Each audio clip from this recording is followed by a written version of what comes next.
غازی علم دین الشہید غازی علم الدین شہید 3 دسمبر 1908 بمطابق 8 ذیقعدہ 1366 کو لاہور کے ایک علاقے کوچا چابک سوارا موجودہ نام محلہ سرفروش میں پیدا ہوئے۔ آپ کے والد کا نام تالے مند تھا جو مغل قبیلے سے تھے اور ترکھان یعنی لکڑی کے کاریگر تھے۔ غازی علم دین نے ابتدائی تعلیم اپنے محلے کی تکیہ سادھواں کی مسجد اور بازار نوہریاں اندرون اکبری دروازہ بابا کالو کے مدرسہ میں حاصل کی۔ تعلیم سے فراغت کے بعد اپنے آبائی پیشہ کو اختیار کیا اور اس فن میں اپنے والد اور بڑے بھائی میاں محمد امین کی شاگردی اختیار کی۔ 1928 میں اب کوہاٹ منتقل ہو گئے اور بنو بازار میں اپنا فرنیچر سازی کا کام شروع کیا۔ خاندان علم الدین کے آباء و اجداد سکھ مت کے پیروکار تھے۔ مغل فرمانروا جہانگیر کے دور میں اس وقت کے اولیاء اللہ کی صحبت میں رہ کر علم الدین کے ایک جد بابا لہنا سنگھ سندھو نے اسلام قبول کیا، جس پر انہیں سخت تکالیف کا سامنا کرنا پڑا۔ بعد میں عبادت و ریاضت میں لگے رہے اور عوام میں ان کو بھی ولی کا مقام ملا۔ بابا لہنا سنگھ وہاں سے ہجرت کر کے موضع پڈانا میں اکر آباد ہوئے۔ یہ اس وقت پاک بھارت سرحد پر واقع ہے۔ وہاں ہی بابا لہنا کا وصال ہوا۔ آپ کا مزار بابا لانو کے نام سے مشہور ہے۔ ان کے 2 بیٹے تھے، ایک کی اولاد آج بھی برکی ہڈیارہ کے علاقہ میں آباد ہے اور دوسرے کی لاہور میں۔ پس منظر لاہور کے ایک ناشر راج پال نے بدنام زمانہ کتاب شائع کی، جس پر مسلمانوں میں سخت اضطراب پیدا ہو گیا۔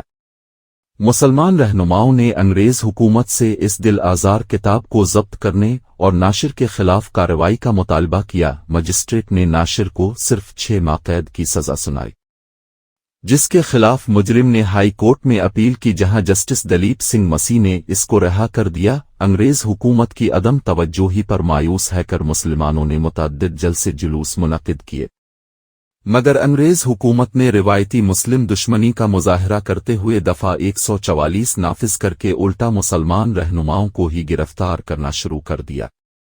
مسلمانوں میں یہ احساس جاگزی ہونے لگا کہ حکومت وقت ملعون ناشر کو بچانے کی پالیسی پر عمل پیرا ہے، اور یہ کہ اس ملعون کو کیفر کردار تک پہنچانے کے لیے ان کو خود ہی کچھ کرنا ہوگا۔ رد عمل لاہور کے ایک غازی خدا بخش گجر نے 24 ستمبر 1928 کو اس گستاخ کو اس کی دکان پر نشانہ بنایا، تاہم یہ بھاگ کر اپنی جان بچانے میں کامیاب ہو گیا۔ غازی خدا بخش کو گرفتاری کے بعد 7 سال کی سزا سنائی گئی۔ افغانستان کے ایک غازی عبدالعزیز خان نے لاہور آ کر اس شاتم رسول کی دکان کا رخ کیا، مگر یہ بدبخت دکان میں موجود نہیں تھا، اس کی جگہ اس کا دوست سوامی ستیانند موجود تھا۔ غازی عبدالعزیز نے غلط فہمی میں اس کو راجپال سمجھ کر اس پر حملہ کر کے ایک ہی وار میں اس کا کام تمام کر دیا۔ غازی عبدالعزیز کو حکومت وقت نے 14 سال کی سزا سنائی۔ راجپال ان حملوں کے بعد نہایت خوفزدہ رہنے لگا۔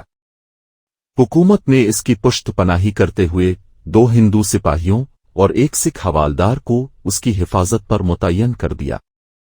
راجپال کچھ عرصے کے لیے لاہور چھوڑ کر کاشی، ہردوار اور متھرا چلا گیا، مگر چند ماہ بعد ہی واپس آ گیا اور دوبارہ اپنا کاروبار شروع کر دیا۔ غازی علم دین کی غیرت ایمانی نے یہ گوارا نہ کیا کہ یہ ملعون اتنی آسانی سے بچ نکلے، اپنے اس کو اس کے انجام تک پہنچانے کا فیصلہ کر لیا۔ اپنے 29 اپریل 1929 کو راجپال کی دکان کا رخ کیا۔ اس وقت یہ ملعون اپنی دکان پر ہی موجود تھا۔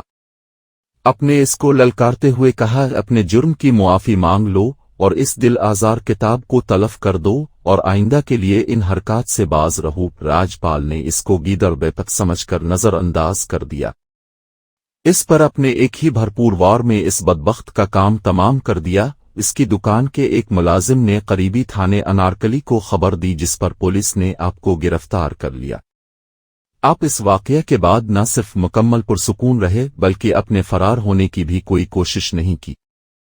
اپنے اس کارروائی کا اعتراف کیا اور گرفتاری پیش کر دی۔ مقدمہ ایڈیشنل ڈسٹرکٹ مجسٹریٹ لوئس کی عدالت میں پیش ہوا، جس نے ملزم پر فرد جرم عائد کر کے صفائی کا موقع دیے بغیر مقدمہ سیشن کورٹ میں منتقل کر دیا۔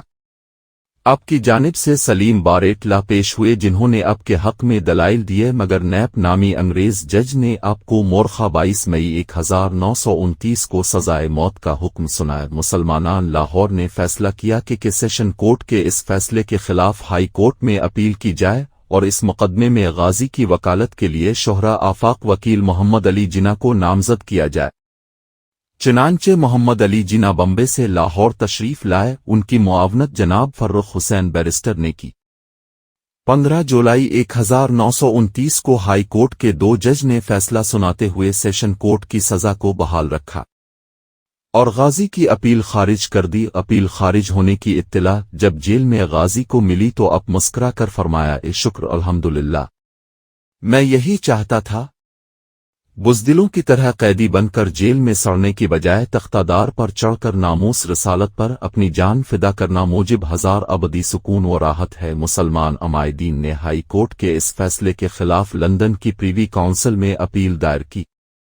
اس اپیل کا مسودہ محمد علی جناح، جو بعد میں قائد اعظم کہلائے، کی زیر نگرانی تیار کیا گیا، مگر انگریز حکومت جو ایڈیشنل سیشن کورٹ سے ہائی کورٹ تک مسلم دشمنی کا مسلسل مظاہرہ کرتی آئی تھی نے اس اپیل کو بھی رد کر دیا۔ وصیت غازی کی اپنے رشتہ داروں کو جو وصیت فرمائی وہ قابل غور ہے۔ میرے تختہ دار پر چڑھ جانے سے وہ بخشے نہیں جائیں گے، بلکہ ہر ایک اپنے اعمال کے مطابق جزا اور سزا کا حقدار ہوگا، اور انہیں تاکید کی کہ وہ نماز نہ چھوڑیں اور زکوٰۃ برابر ادا کریں اور شرع محمدی پر قائم رہیں۔ شہادت 31 اکتوبر 1929 بروز جمعرات کو میاوالی جیل میں اب کی سزا پر عمل درآمد کیا گیا۔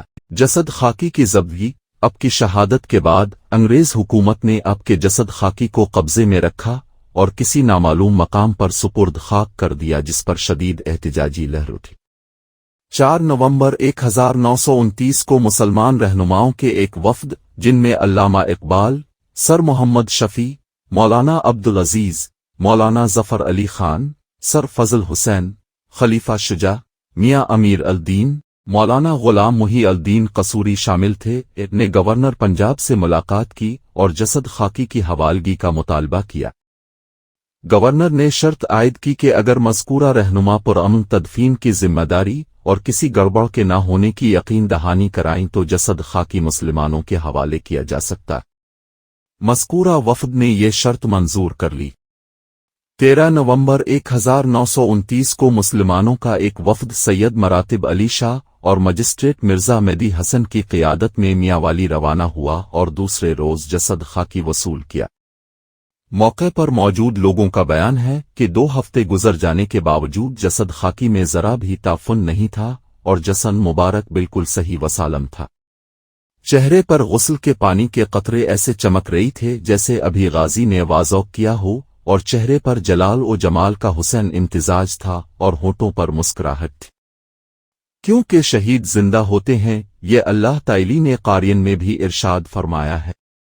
محکمہ ریلوے نے یہ جسد خاکی 15 نومبر 1929 کو لاہور چیونی میں 2 مسلم رہنماؤں علامہ اقبال اور سر محمد شفیع کے حوالے کیا۔ جنازہ شہید کا جنازہ لاہور کی تاریخ کا سب سے بڑا جنازہ کہلاتا ہے۔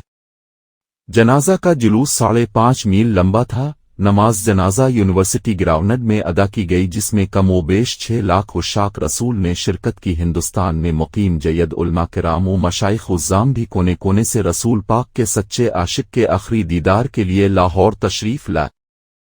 تدفین کے انتظامات کی سرپرستی مولانا ظفر علی خان، علامہ محمد اقبال اور سید دیدار علی شاہ نے فرمائی۔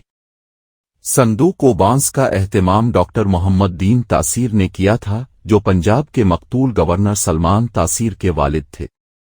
شہید کی پہلی نماز جنازہ قاری شمس الدین خطیب مسجد وزیر خان نے پڑھائی اور دوسری نماز جنازہ مولانا دیدار علی شاہ الوری نے پڑھائی۔ مولانا دیدار علی شاہ اور علامہ اقبال نے شہید کو اپنے ہاتھوں سے لحد میں اتارا تھا، جس پر مولانا ظفر علی خان نے کہا تھا، کاش یہ مقام مجھے نصیب ہوتا۔ اس موقع پر علامہ نے فرمایا، یہ ترکھان کا لڑکا ہم سب پڑھے لکھوں سے بازی لے گیا۔ لوگوں نے عقیدت میں اتنے پھول نچھاور کیے کہ میت ان میں چھپ گئی۔ آخری آرام گاہ لاہور میں بہاولپور روڈ کے کنارے میانی صاحب قبرستان میں ایک نمایاں مقام پر اب کی آخری آرام گاہ موجود ہے۔ مزار کے چہار اطراف برآمدے ہے، مزار بغیر چھت کے ہے۔ مزار کے مشرق میں غازی کے والد محترم اور والدہ محترمہ کی بھی آخری ارامگاہ موجود ہے۔ لو مزار پر پنجابی اور اردو کے کئی اشعار کندہ ہیں، یہ غازی علم دین شہید اور اقبال غازی علم الدین شہید۔ علم الدین نے جب شاطم رسول راجپال کو اس کی گستاخی پر قتل کیا تو انگریز سرکار نے گرفتار کر کے مقدمات چلائے۔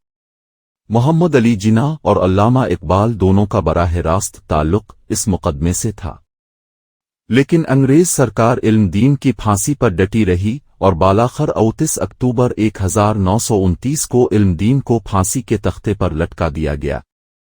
اس کی میت کو میاوالی سے لاہور لانے کے لیے علامہ اقبال کی رہائش گاہ پر 1 نومبر 1929 کو اجلاس ہوا۔ 2 نومبر کو پنجاب پروونشل مسلم لیگ کی کونسل کے اجلاس میں علامہ اقبال کی تحریک سے ایک قرارداد منظور کی گئی۔ علم دین کا جنازہ لاہور کی تاریخ کے بڑے جنازوں میں شمار ہوتا ہے۔ علم دین کے والد نے اقبال کو کہا کہ آپ اس کا نماز جنازہ پڑھائیں۔ اقبال کے انکار پر دیدار علی شاہ نے نماز جنازہ پڑھایا۔ اسی طرح کا ایک واقعہ ستمبر 1934 میں کراچی میں بھی پیش آیا، جس میں غازی عبدالقیوم شہید نے شاطم رسول نتھورام کو موت کے گھاٹ اتارا اور شہادت پائی۔ ان دونوں واقعات سے متاثر ہو کر اقبال نے نظم بعنوان لاہور و کراچی لکھی جو ضرب کلیم میں شامل ہے۔